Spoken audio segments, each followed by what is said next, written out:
Takulandirani ku AMTV Malawi kuchimake kwa nkhani zenizeni. Ngati nkhani imeneyo kuno kulibe, dziwani kuti nkhani imeneyo ndi yabodza. Dzanja mwamba. Dzanja mwamba. Uko dzanja mwamba. Kwacha. Kwacha. Tikuti kwacha. Lazarus Chakwera, President wife. Lazarus Chakwera. Malawi Congress Party. Malawi Congress Party. Ife chipani chathu ndi chani? Ndipereke ulemu kwa inu mayi Wendi Nalumo, amene ndinu wamkulu wa mayi mchipani cha Malawi Congress pa chigawo chapakati. Komanso atsogoleri onse amene mwachokera ku regional secretary ndi ena onse.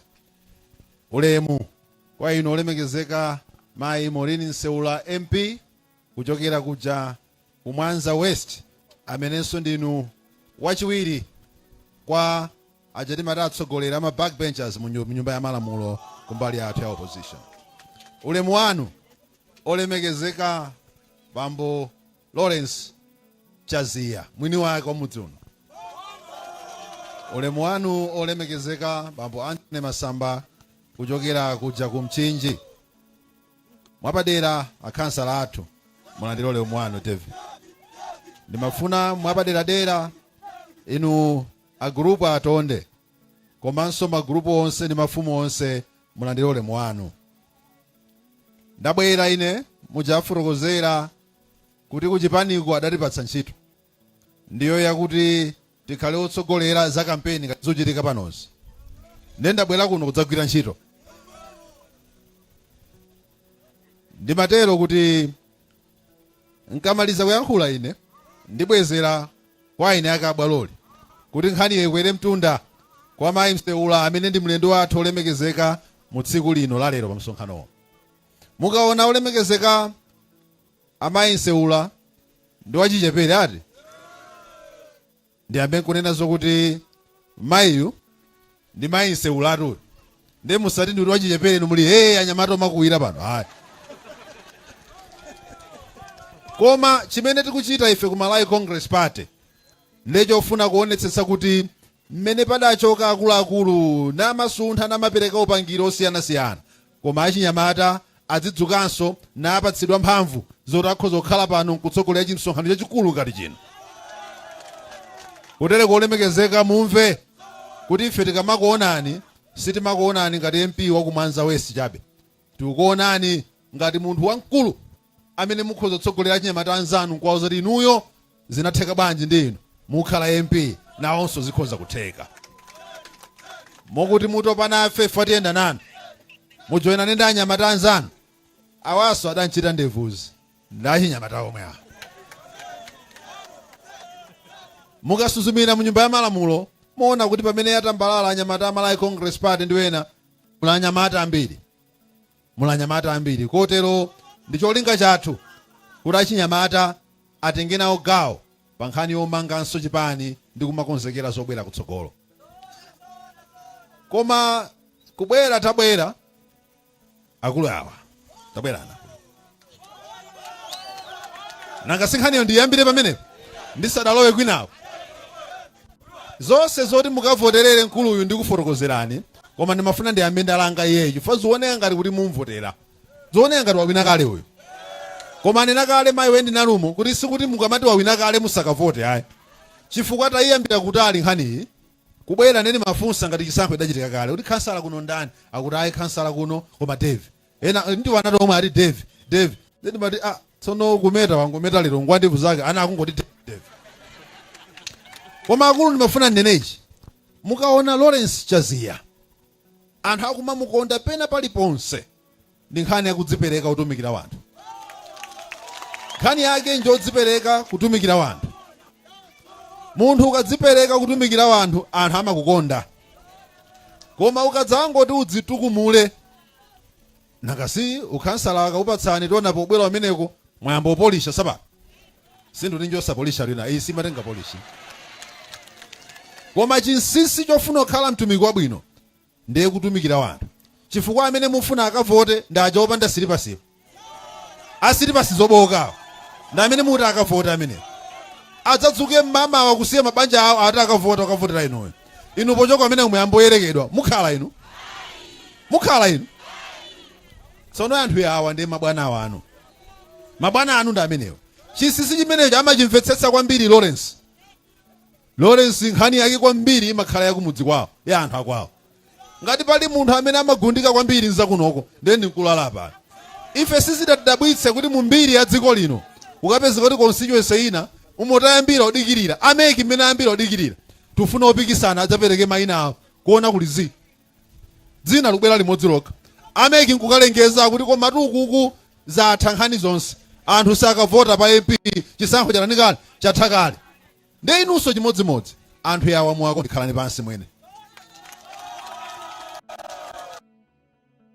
Inu ago ni mafita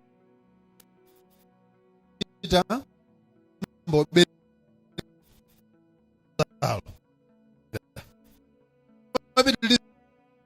wa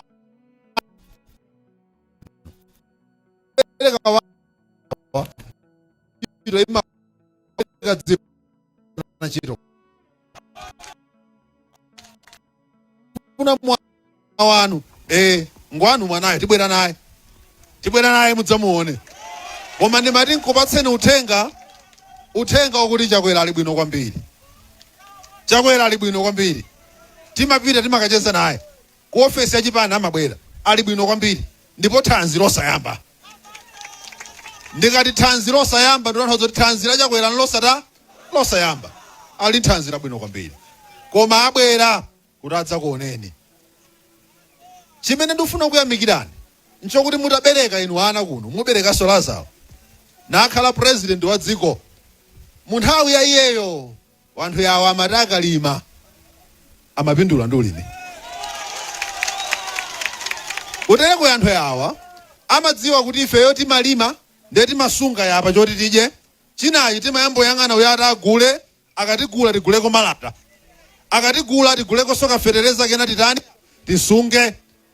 Ndi alipo Chakwera mwana wanu uja munayamba kuti fetereza amene munkagulitsa chimanga chimene munkagulitsa matumba 6 kuti mukapeze thumba limodzi munayamba apo kugulitsa awiri kapena atatu nkukagula thumba la fetereza.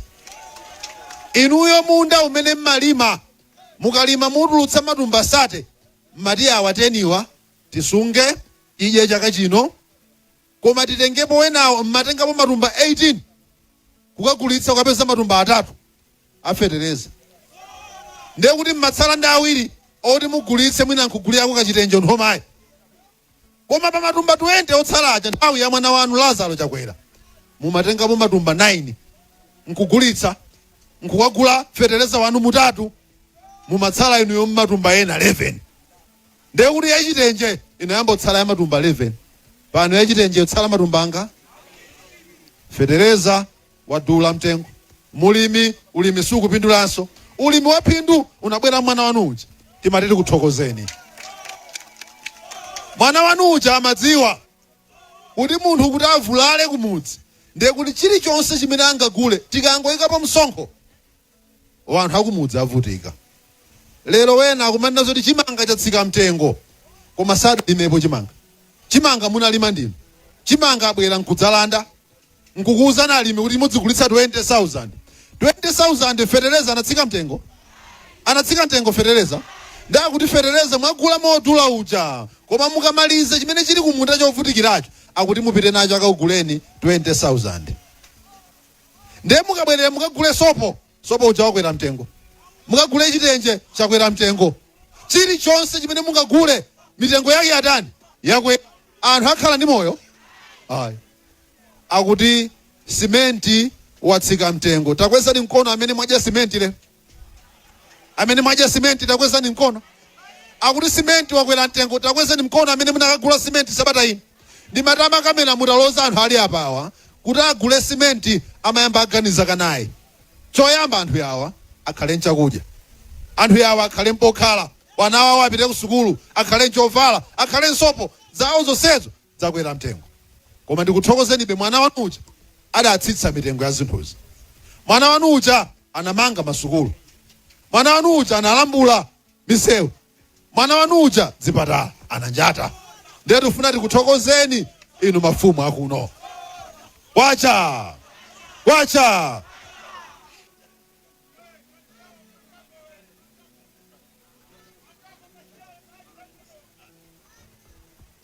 Nde mudziona makhalidwe achakwera uja eti mutatembenuza makosi anu mutayang'ana uko. Mwaiona traki imene? Mwaiona traki imene? Mwaiona traki imene? Traki imene yapachita matumba a simenti, yapachita malata. Nde muyang'ane kuno tsopano simwaiona nanga traki? Zimene yapachita traki imeneyo mwana wanu wake ndi amene ali apa. Akuti inuyo kuno ngati mudasankha iye chitukuko chidzibwerako. Koma timatiti nene ananena wena kuti zikachitika zinthu mmayenda chitsogolo. Magogo muli apa ife za chisankho chidachitika mu September tidaleka oyankhula. Chifukwa chiyani tidaleka oyankhula? Zimene zidachitika tuzitani ife tuzidziwa. Zimene zidachitika ife tuzidziwa. Ndipo zimene tumakhalirana nyumba timakamba limodzi ndachakwera kuti kodi chitsogolo tiyende mwa mtundu wanje. Koma chisankho sichikhala muchidakhalira mwayi. Ayi. Ukamberembere ndi umene uchi. Koma kuti tikasaka mtendere timapanga zinthu za mtendere. Tiyeni tiyende chitsogolo mogwirizana. Ifeyo tikugwirirani ntchito ya chipani. Ndipo musakhale wanthu odandaulayi.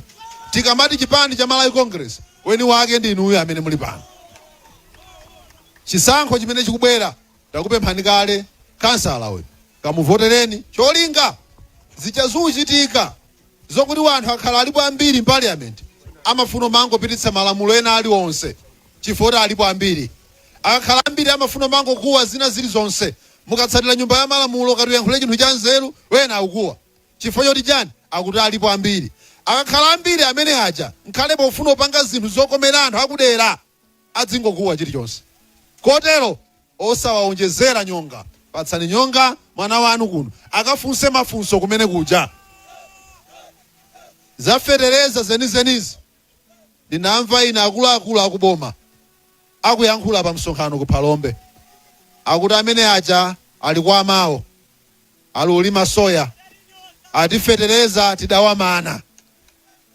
Inuyo mudamvapo zafetereza wa 90,000 adakhazikitsa achakwera. Mwagulako fetereza amene uja. Ndezo kuti fetereza adakumanani nzabodza. Kodi fetereza amatati patsa nyumba iliyonse matumba folo. Munalandirako? Ndezi mene akunena kuti fetereza tidavimana nzabodza. Ine lumboni ndi inuyo. Chifukwa ngati inu simudalandiredi fetereza amanama munthu wankuluja. Samanama. Lero dziko tuyendetsa mwa mtundu meneyo. Akuti inu tidakumanani fetereza. Ali kwa amawo.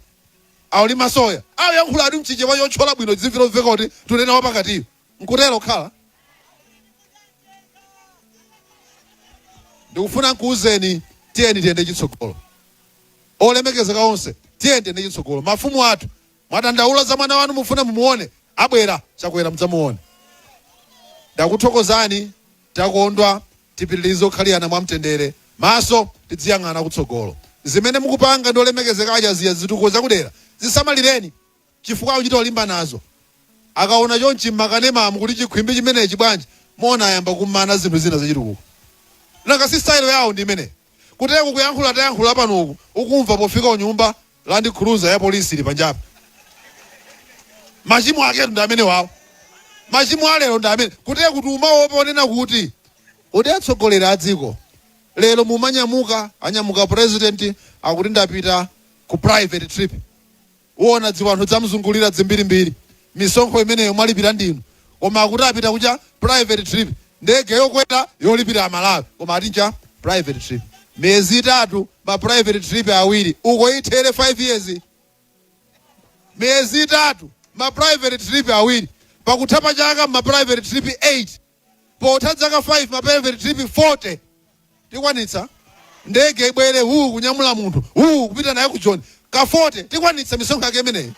Nkayankhula chonchi madzulo kula polisi kunyumba.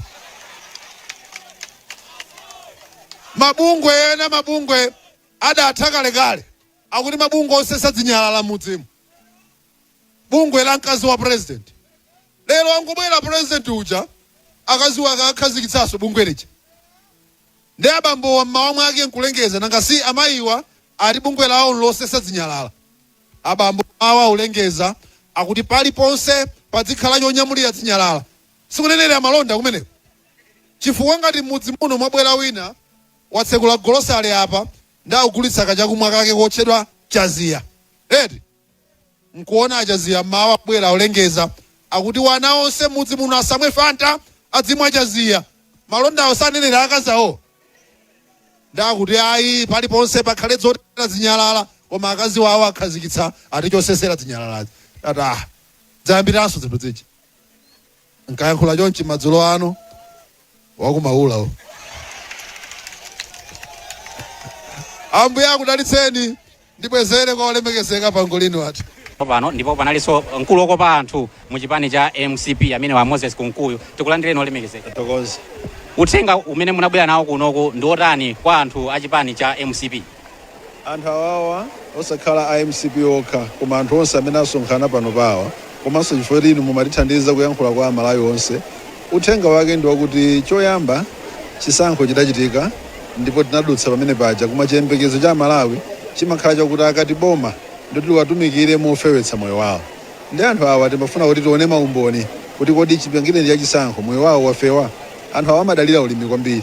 Ndi pano zipangizo za ulimi alibe chifukwa zolandira sadalandire, zogulaso zotsika mtengo sanagule. Ndiyo takuona kuti pakhoza kukhala njala patsogolopa. Zomadalira kuti adzipempha anthu awawa samakonda zimenezo. Ndende anthu ambiri ku Malawi kuno amene zipangizo sanalandire komanso kuti akagule zinthu tsopano zina zofuna kugula chifukwa cha misonkho imene yabwerapo ndiyo zinthu zijaso zadula. Panopo shuga, mchere, sopo, zinthu zimene anthu awa amagwiritsa ntchito tsiku ndi tsiku zadula. Kuti abwere pano ndi akabaza watenge zadulanso ifoti mafuta ngamuno muja anadula. Chimene timawauza nchokuti chilichonse chikachitika chimakhala ndi nthawi.